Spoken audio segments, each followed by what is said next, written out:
Halo teman-teman, selamat pagi, salam sejahtera, salam sehat untuk kita semua. Perkenalkan, nama lengkap saya Lucitania Floresa Mokos dengan NIM 19070100216. Di sini saya akan menjelaskan mengenai ilmu penyakit tropis yang saya ambil, yaitu penyakit toxoplasmosis, yang saya akan jelaskan dimulai dari pengertiannya sampai pada pencegahan dan pengendalian. Mari kita simak bersama-sama. Yang pertama yaitu pengertian. Toxoplasmosis ini adalah penyakit yang disebabkan oleh parasit Toxoplasma gondii. Nah, toxoplasma ini dapat ditularkan melalui hewan maupun buah ataupun sayuran yang terkontaminasi oleh parasit Toxoplasma, yang kemudian akan dikonsumsi oleh manusia. Selain itu masih ada banyak faktor lain yang dapat memicu terjadinya infeksi Toxoplasma ini, yaitu melakukan kontak fisik dengan hewan ataupun tanah dan sebagainya. Nah, untuk etiologi dan penyakit toxoplasma ini, penyebab penyakit toxoplasmosis ini adalah Toxoplasma gondii yang bersifat parasit intraseluler obligat. Dan nama toxoplasma ini berasal dari kata sekon atau dari bahasa Yunani yang berarti busur, yang mengacu pada bentuk sabit dari bakizoid. Nah, adapun gondii itu berasal dari kata Ctenodactylus gondii, seekor rodensi dari Afrika Utara, di mana parasit tersebut pertama kali ditemukan pada tahun 1908. Nah, Toxoplasma gondii ini termasuk anggota filum Apicomplexa, kelas Sprozoa, subkelas Coccidia, dan subordo Emiria. Nah, protozoa ini mampu menginfeksi semua sel berinti, dan dia itu termasuk makrofag yang seharusnya itu berfungsi mempagosibosis dan mengeliminasi patogen. Oke, kita akan bahas yang ketiga, yaitu siklus hidup dan karakteristik dari Eizeniato. Secara garis besar, siklus hidup Toxoplasma gondii ini berbagi atas dua siklus, yaitu seksual dan aseksual. Nah, kedua siklus hidup ini terjadi pada inang definitif dan hanya terjadi pada siklus hidup secara aseksual. Nah, siklus hidup seksual terjadi karena adanya peleburan gamok yang masing-masing berisi kromosom haploid, sedangkan pada siklus aseksual hanya terjadi pembelahan vegetatif, yaitu organisme yang berkembang dan membela diri. Nah, perkembangan Toxoplasma gondii ini pada inang definitif terjadi di enteroepithelial dan ekstraintestinal. Nah, adapun pada mamilia dan inang antara lainnya, protozoa ini hanya mengalami skadium di enteroepithelial dan ekstraintestinal. Nah, adanya bentuk enteroepithelial ini dan mengindikasikan bahwa siklus hidup itu terjadi di dalam sel epitel usus. Nah, sedangkan bentuk untuk ekstraintestinal itu dia menunjukkan adanya siklus hidup di luar sel epitel usus. Nah, di dalam sel epitel usus ini, untuk induk semang definitif itu protozoanya itu menganalisis protofonisi dan membentuk osika yang dikeluarkan bersama feses kucing.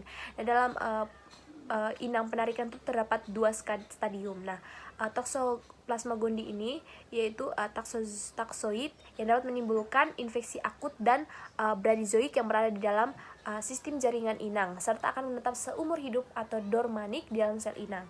Nah, untuk bradyzoik atau sporozoid yang tahan terhadap pH asam dan enzim pencernaan akan masuk ke dalam sel-sel epitel usus dan beberapa jam kemudian menjadi bakizoid dan kemudian menembus lamina papria dan pada akhirnya menginvasi sel-sel lain di sekitarnya. Untuk siklus hidup toxoplasmosis bisa teman-teman lihat di gambar yang akan saya tampilkan. Nah, di situ tuh akan teman-teman lihat gambar dari siklus hidup untuk toxoplasmosis ini.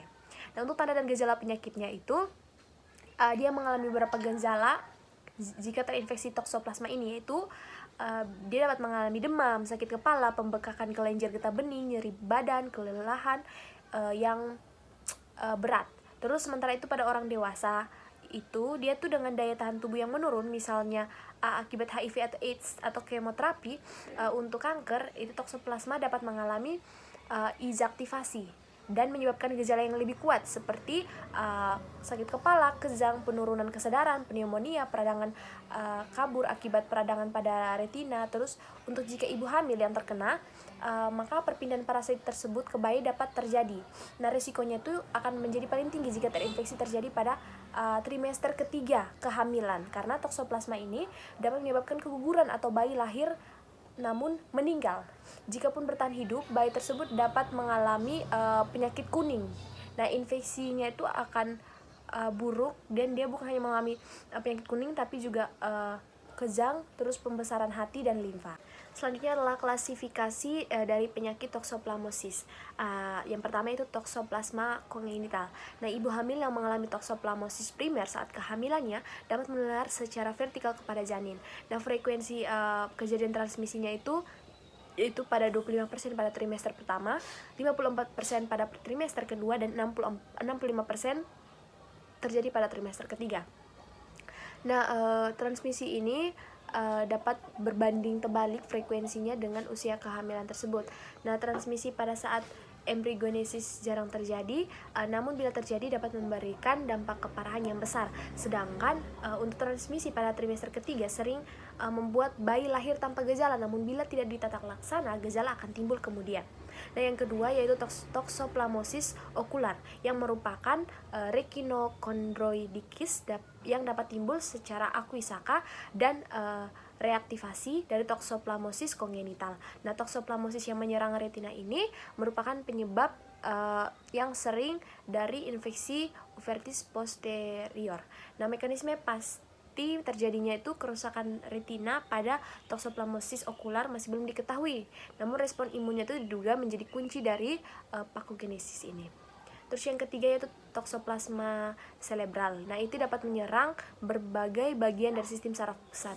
Nah, manifesta klinisnya yaitu antara lain abses cerebri, baik vokal maupun multifokal, dan encephalitis diffusa. Nah, pada abses cerebri pada pasien AIDS sering ditemui abses terjadi pada gangguan motorik. Nah, encephalitis dapat timbul secara subakut dan memiliki manifesta klinik seperti gangguan kesadaran dan kognitif serta kejang. Nah, untuk selanjutnya kita akan membahas mengenai patofisiologis penyakit toksoplasmosis. Nah, penderita toksoplasmosis pada umumnya menunjukkan adanya gejala yaitu adanya nodul-nodul nukrosa dalam paru-paru, hati, limpa, dan ginjal. Terus sel-sel di sekitar nodul tersebut mengandung toksoplasmosis yang tergabung dalam koloni-koloni atau parasit-parasit itu bebas berkeliaran dalam jaringan-jaringan. Nah, parasit ini banyak dijumpai dalam sel pada pinggir ulkus-ulkus usus. Dalam jaringan otak, parasit-parasit ditemukan di dalam sel-sel atau neuron sebagai parasit-parasit intraseluler dalam bentuk koloni-koloni terminal. Nah, umumnya reaksi radang jelas itu terlihat sebagai gliosis mikroglia akan akrosit. Di samping ibu itu dijumpai sel-sel limfosit dalam ruang vircorobin dan terjadi nukrosa lokal pada jaringan otak. Nah, perubahan-perubahan ini paling banyak terdapat dalam cortex cerebralis. Nah, protozoa ini juga dapat dijumpai pada selaput otak hati yang memperlihatkan adanya perdarahan lokal. Nah, kemudian parasit-parasit dapat ditemukan di dalam makrofag atau di dalam sel hati. Kemudian kita akan melanjutkan pada data epidemiologi penyakit toksoplasmosis. Di sini prevalensi toksoplasmosis pada kucing itu berkisar antara 5,56 sampai 40%, pada kambing 23,5 sampai 60%, pada domba 32,18 sampai 71,97%, pada sapi 36,4%, pada kerbau 27,3%, pada ayam 19,6 sampai 24%, dan pada itik 6,1%, dan pada babi 28 sampai 32%. Nah, secara kumulatif kasus toksoplasmosis pada manusia secara serologis di atas 40%, yaitu di keterangannya itu menjelaskan sangat tinggi. Nah, dia juga menyebutkan bahwa 60% dari pemeriksaan antibodi pada donor darah di Jakarta mengandung antibodi terhadap Toxoplasma gondii. Toksoplasmosis ini tersebar di seluruh dunia. Dengan di Asia data prevalensi toksoplasmosis dari kucing berdasarkan uji serologis ini yaitu Jepang 19%, Korea Selatan 13%, Taiwan 8%, Singapura 31%, sedangkan di Indonesia belum memiliki data. Upaya-upaya pencegahan dan pengendalian penyakit toksoplasmosis. Nah, di sini nih tidak jauh beda untuk upaya-upaya pencegahannya dengan penyakit plaque atau PES. Nah, untuk itu teman-teman bisa menonton dulu sebelum menonton video ini mengenai penyakit pelaku etopes. Nah, yang pertama saya akan menjelaskan dulu untuk yang ini intinya ya, yaitu untuk upaya pencegahan pengendalian toksoplasmosis, yaitu mencuci tangan sebelum makan, terus mencuci bersih sayuran mentah, buah-buahan dan lalapan sebelum dikonsumsi, terus mencegah kontaminasi makanan terhadap lalat ataupun kecoa dengan menutup makanan. Terus yang memiliki peliharaan kucing sebaiknya membersihkan kandangnya, terus memeriksakan dia ke dokter, terus tinja kucing tersebut harus dibakar atau diberi antiseptik tidak lebih dari 1-2 hari. Nah, terus kucing peliharaannya itu sebaiknya diberikan makanan yang matang untuk memotong siklus hidup Toxoplasma gondii. Terus kucing juga harus dicegah agar tidak berburu tikus, burung ataupun kecoa, atau mendapatkan makanan yang aneh-aneh atau yang mentah seperti itu. Terus kalau kita juga sudah merasa ada gejala terhadap infeksi Toxoplasma gondii ini, kita harus secepat mungkin berkunjung dan berobat ke dokter terdekat. Oke teman-teman, mungkin ini sekian ya edukasi yang saya bisa berikan. Mohon maaf kalau kurang lebihnya dari penjelasan saya. Semoga bisa bermanfaat dan menambah pengetahuan untuk teman-teman.